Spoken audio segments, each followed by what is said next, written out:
जी, अस्सलाम वालेकुम। उम्मीद है कि आप तमाम दोस्त खैरियत से होंगे और आज का दिन भी ट्रेडिंग के हवाले से अच्छा गुज़रा होगा। माशाल्लाह से आज मार्केट ने छप्पड़-फाड़ कर 1200 पॉइंट्स ऐड किए।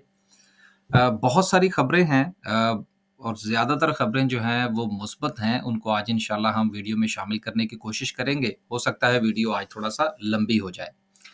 1200 पॉइंट्स के इज़ाफ़े के साथ एक साइकोलॉजिकल लेवल कह लीजिए या एक टारगेट लेवल कह लीजिए या जिसके हवाले से चहमगोइयाँ हो रही थीं कि पाकिस्तान स्टॉक एक्सचेंज का इंडेक्स जो है वो 70,000 तक जा सकता है।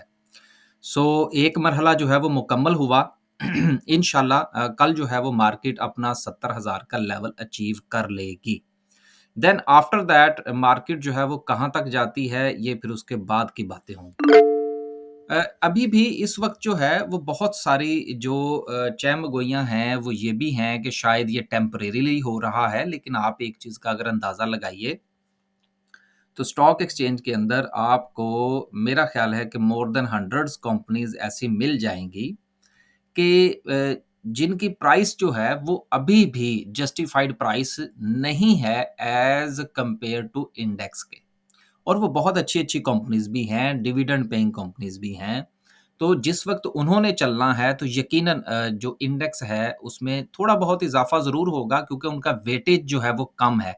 लेकिन उनके चलने से मार्केट में आपको एक मज़ीद बूम नज़र आएगा, एक बात। दूसरी बात ये है कि अब वो कंपनीज़ जो कि बहुत ज़्यादा जो हैं वो हाइप क्रिएट कर चुकी हैं स्टॉक मार्केट में, उनसे थोड़ा-सा जो है वो परहेज़ करना चाहिए और वो कंपनीज़ जिनमें अभी भी चलना है, आगे चल के बात करेंगे इंशाल्लाह, तो उनमें आप एंट्री बनाएँ तो वो ज़्यादा बेहतर रहेगा। 1200 पॉइंट्स के इज़ाफ़े के साथ माशाल्लाह से आज मार्केट का जो हाई था वो 69,720 का था और क्लोजिंग जो है वो 69,620 पर हुई है। तो बिल्कुल एग्ज़ैक्टली जहाँ मार्केट ने हाई लगाया वहीं क्लोजिंग है। तो लिहाज़ा मार्केट में मोमेंटम जो है वो बड़ा ही बेहतरीन है और पूरी जो है वो हायर हाइज़ बनाती हुई मार्केट जो है वो ऊपर जा रही है। 1200 पॉइंट्स के इज़ाफ़े के साथ अगर हम सर्किट ब्रेकर की बात करें, तो आज सिर्फ़ और सिर्फ़ 5 कंपनीज़ अपर कैप हैं। और ये जो अक्सर मैं अपनी वीडियो में ये बात किया करता हूँ कि ये बहुत अच्छा साइन होता है कि जिस वक़्त मार्केट मूव करे और अपर कैप्स में आपको कम कंपनियाँ नज़र आएँ। इसका मतलब ये होता है कि पूरी मार्केट में आपको थोड़ी-सी बेहतरी नज़र आई है। अ, 5 कंपनीज़ में सेज़ियो है, ऑक्टोपस है, अब ये देखिए एवियन जो है वो चल गया, आज अपर कैप हो गया और गुज़िश्ता मेरा ख़्याल है कि एक ही साहब थे, मैं क्योंकि वो कमेंट्स पढ़ता रहता हूँ। एक ही साहब थे जो मुसलसल पूछ रहे थे जी एवियन क्यों नहीं चल रहा जी, आईटी सेक्टर क्यों नहीं चल गया? अब चल गया ना, अब उसकी बारी थी। अब देखिए, चीज़ें जो हैं वो अपनी बारी पर चलती हैं। अब देखिए आईटी सेक्टर की मोस्टली कंपनीज़ जो हैं, वो परफ़ॉर्म कर रही हैं और कुछ ने बहुत अच्छा परफ़ॉर्म कर लिया है। अब अगर उस उन दोस्त ने ये एवियन नहीं बेचा होगा, पैनिक हो गए, तो यकीनन आप वो इसको एन्जॉय करेंगे। अगर आपने एक शेयर को अच्छे लेवल पर खरीद लिया है, बारी आएगी उसकी, लेकिन आपने इंतज़ार करना है।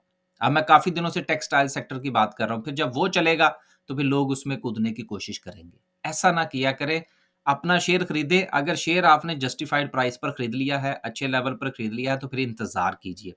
बहुत सारी चीज़ें जो हैं वो धक्के के साथ भी चलती हैं। तो बहरहाल जिनका पास शेयर्स हैं एवियन के वो प्लीज़ ज़रूर इसके ऊपर आप देखिएगा कि एन्जॉय कीजिएगा और जब एक सर्टेन लेवल तक इसमें आपको प्रॉफ़िट नज़र आए तो थोड़ी बहुत 10, 20, 25% प्रॉफ़िट टेकिंग करने में कोई मुज़ायका नहीं है।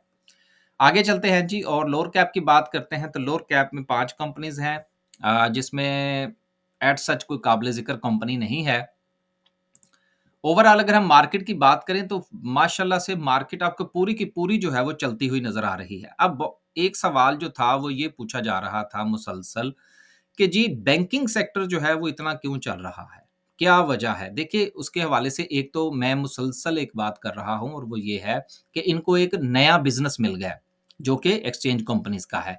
लेकिन इसके साथ-साथ आप अगर प्राइस टू अर्निंग रेशियो देखें, इस वक़्त भी तो रफ़ली जो इस वक़्त भी सबसे सस्ता सेक्टर है वो कमर्शियल बैंक्स ही है। यही वजह है कि जिस वक़्त लोग एनालिसिस करते हैं तो उनको ये सेक्टर अभी भी सस्ता लगता है as compare to other sectors के। यही वजह है कि अभी भी इसमें जो इंटरेस्ट है वो लोगों का गो के शेयर्स जो हैं वो डबल हो चुके हैं। लेकिन चूँकि प्राइस टू अर्निंग रेशियो बहुत अच्छी है, इसलिए अभी भी इसमें इंटरेस्ट बाकी है। आगे चलते हैं जी एंग्रो और एंग्रो आज नहीं चला, ना ही इफड चला, चलें कोई बात नहीं, चल जाएगा इंशाल्लाह आने वाले दिनों में। एंग्रो के हवाले से मैंने एक वीडियो बनाई थी 32 अरब रुपए की। अब देखिए लोगों का हर बंदे का बात करने का और उसका एनालिसिस का अपना-अपना तरीक़ाकार होता है। लोगों का ये ख़्याल है कि वो 32 अरब रुपए जो एंग्रो जो है वो अपने एसेट्स बेचेगा, तो वो जो है वो डिविडेंड अनाउंस कर देगा। मेरा ख़्याल है कि ये एक जो है वो बिल्कुल ही इस हवाले से नहीं सोचना चाहिए कि देखिए वो बिज़नेसमैन है यार, वो एसेट बेच के तो वो आगे अपने शेयर होल्डर को डिविडेंड अनाउंस कर देंगे। How is it possible that? ये कैसे मुमकिन है? डिविडेंड जो है वो तो प्रॉफिट्स में होता है। वो एसेट बेच के थोड़ा दिए जाते हैं।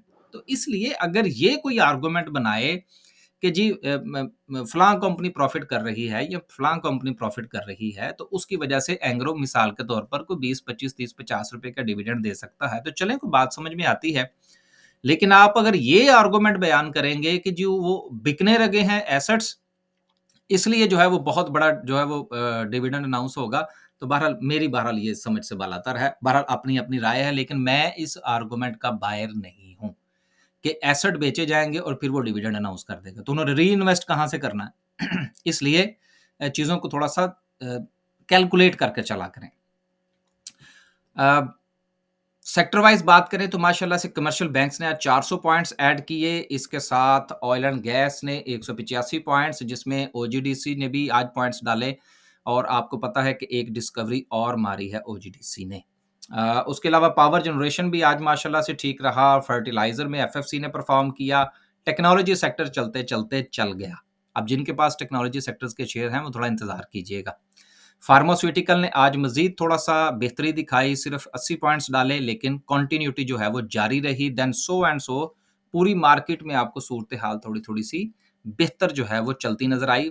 अब ये देखिए जो मैं अभी आपसे एक ज़िक्र कर रहा था ना कि कुछ चीज़ें धक्के के साथ चलती हैं, कि जब ये बड़े सेक्टर्स चलते हैं, भारी भरकम चीज़ें चलती हैं, तो फिर ये छोटे सेक्टर्स और जिनका वेटेज कम है, वो भी थोड़ा-सा परफ़ॉर्म करते हैं। तो चीज़ें साथ-साथ इंशाल्लाह ठीक हो जाएँगी। आगे चलते हैं जी, कुछ खबरें हैं उनको शामिल करते हैं। पहली खबर जिसने सबसे ज़्यादा आज मार्केट को पॉज़िटिविटी दी, वो हुकूमत का $1 अरब यूरो बॉन्ड की अदायगी के इंतज़ामात के हवाले से था। कि जो ये चहमगोइयाँ थी कि पाकिस्तान जो है वो आने वाले दिनों में अदायगियाँ नहीं कर पाएगा, इस हवाले से इंतज़ामात मुकम्मल हैं। तो ये जो सरमायाकारों का एतमाद बहाल होता है और इसके साथ-साथ हमारी क्रेडिट रेटिंग पर फ़र्क पड़ेगा। चूँकि जिस वक़्त आप जो भी आपने बॉन्ड्स इश्यू किए होते हैं या आपने कर्ज़ लिया होता है, जब आप उसको वक़्त पर वापस करते हैं, उसको एग्ज़ीक्यूट करते हैं, उसको मुकम्मल करते हैं अपने प्रोसेस को, तो फिर आपकी क्रेडिट रेटिंग बेहतर होती है और इंशाल्लाह आप देखिएगा कि इसकी अदायगी के बाद जो क्रेडिट रेटिंग एजेंसीज़ हैं, मुझे उम्मीद है कि वो पाकिस्तान की क्रेडिट रेटिंग में थोड़ी-सी तब्दीली ज़रूर करेंगी, जो कि फ्यूचर में पाकिस्तान के बहुत काम आएगी।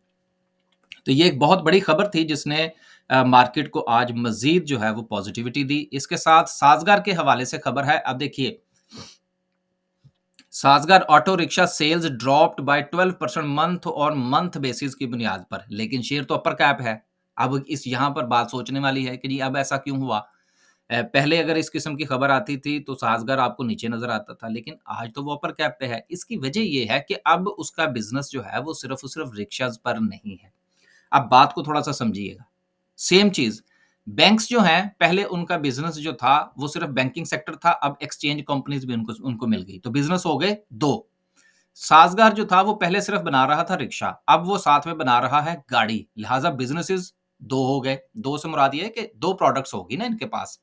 तो लिहाज़ा अब जो इसकी इवैल्यूएशन होगी, वो सिर्फ़ और सिर्फ़ रिक्शाज़ की शेयर सेल के हवाले से नहीं होगी, वो कार और रिक्शा दोनों को मिलाकर फिर इसको इवैल्यूएट किया जाएगा। इसलिए आज वो आपको अपर कैप नज़र आया। अगली खबर जो है वो पीटीसी के हवाले से है, जो कि पॉज़िटिव न्यूज़ है कि $400 मिलियन जो हैं, इसकी अप्रूवल हो गई है कि इसको कर्ज़ा मिलने जा रहा है। तो ज़ाहिर-सी बात है ये अपने आप को बेहतर करने की कोशिश करेंगे, बहरहाल है थकी हुई मैनेजमेंट। अभी इस वक़्त जो सारा का सारा कंट्रोल है वो पीटीसी के पास है, सेलुलर बिज़नेस भी इसके पास आ चुका है। अब देखना ये है कि ये कंपनी किस तरह से परफ़ॉर्म करती है। किसी दौर में मुझे याद है कि इसका शेयर जो है वो ₹23 का हुआ करता था, जब कभी मैंने मार्केट को थोड़ा-थोड़ा सा समझना शुरू किया था, ये उस दौर की बात है, काफ़ी पुरानी बात है। लेकिन उसके बाद इसका बेड़ा गर्क होता गया और फिर उन्होंने बेचा, फिर वापस खरीदा। अब देखते हैं कि आने वाले दिनों में क्या होता है। कुछ 1-2 रिज़ल्ट्स आएँगे तो पता चलेगा कि ये कंपनी की जो डायरेक्शन है, क्या वो दुरुस्त हुई है या नहीं। बहरहाल हालात काफ़ी ख़राब हैं इस कंपनी के।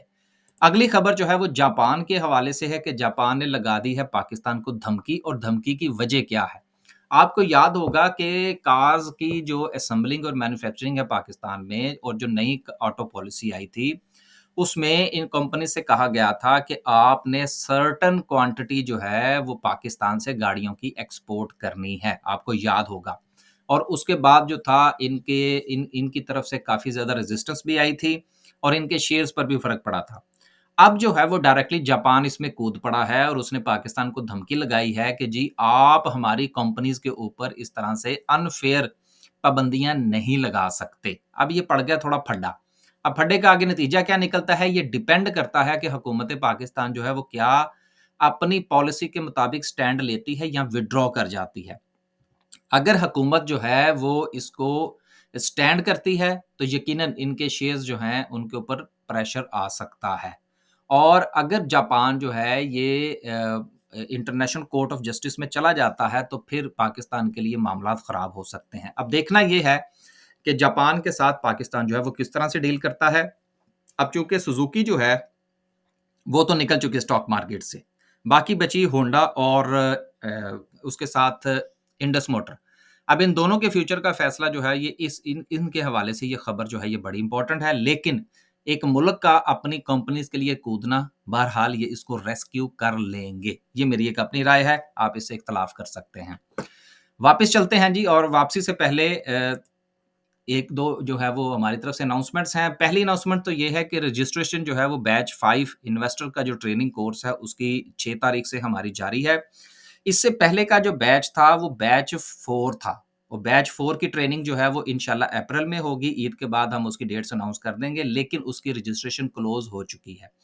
अब आप अगर रजिस्ट्रेशन करवाना चाहते हैं स्टॉक मार्केट के इन्वेस्टर कोर्स के अंदर, तो वो बैच 5 होगा और ये ट्रेनिंग जो है ये मई के महीने में होगी। अगर आपको इस हवाले से कोई इन्फॉर्मेशन चाहिए तो व्हाट्सएप करके आप ले सकते हैं। इसके साथ जो हमारा स्टॉक मार्केट का ट्रेनिंग फॉर बिगिनर्स है, वो भी इंशाल्लाह ईद के बाद उसकी जो रजिस्ट्रेशन है वो क्लोज़ हो जाएगी। लिहाज़ा जो दोस्त भी जॉइन करना चाहते हैं वो कर लीजिए।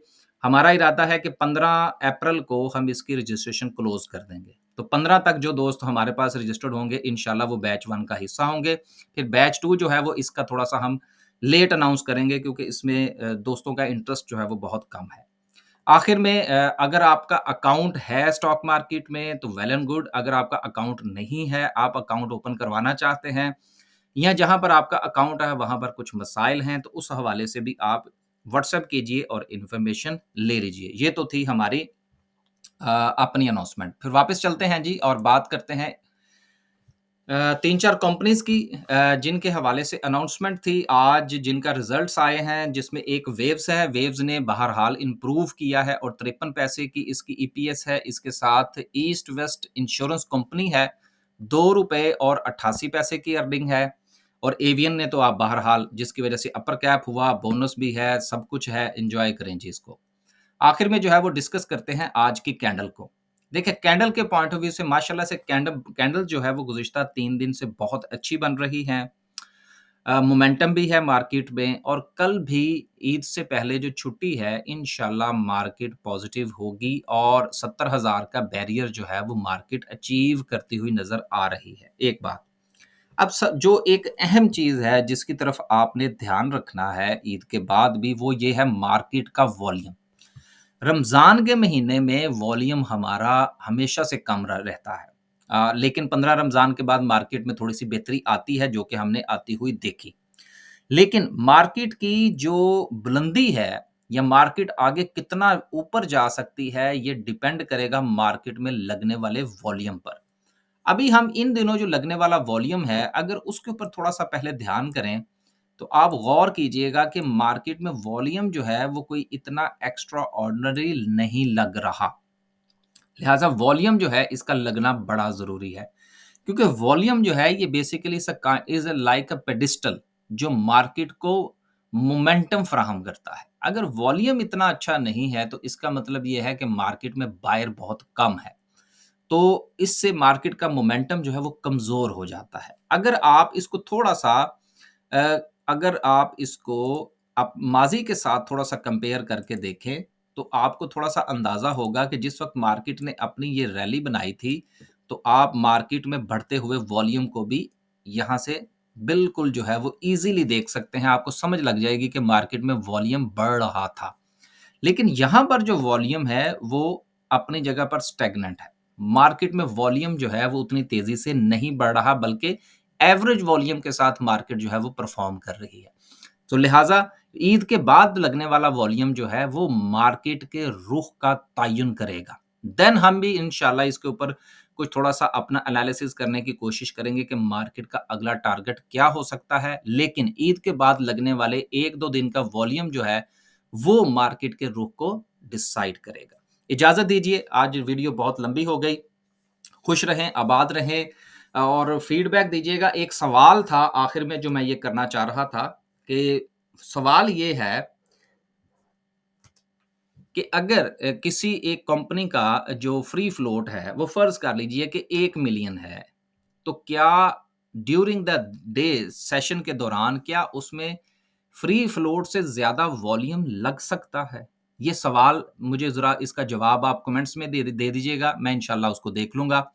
सवाल दोबारा से दोहराए देता हूँ कि अगर एक कंपनी का जो फ्री फ्लोट है, मिसाल के तौर पर अगर 1 मिलियन है, तो क्या ड्यूरिंग द सेशन 1 मिलियन से ज़्यादा का वॉल्यूम लग सकता है? अगर इसके हवाले से आप जवाब देना चाहें, कोशिश करेंगे कि इस तरह के छोटे-छोटे से जो बेसिक क्वेश्चन्स हैं, जो कि हमसे पूछे जाते हैं, वो हम यहाँ पर अनाउंस करें, फिर अगले दिन वो आपका जो फीडबैक आया हो, उसको भी हम देखें और इसके हवाले से जवाब भी दें, ताकि थोड़ा-सा लर्निंग का सिलसिला जो है, वो चलता रहे और इंशाल्लाह ईद के बाद हमारी कोशिश है कि मंथ में 1 मर्तबा जो है, वो ज़ूम का सेशन जो है, वो अरेंज किया जाए, जो कि फ्री ऑफ कॉस्ट हो, जिसमें छोटे-छोटे से सवाल जो हैं, वो लिए जाएँ। फीडबैक ज़रूर दीजिएगा, फिर इंशाल्लाह इसके मुताबिक चलेंगे। अल्लाह हाफ़िज़।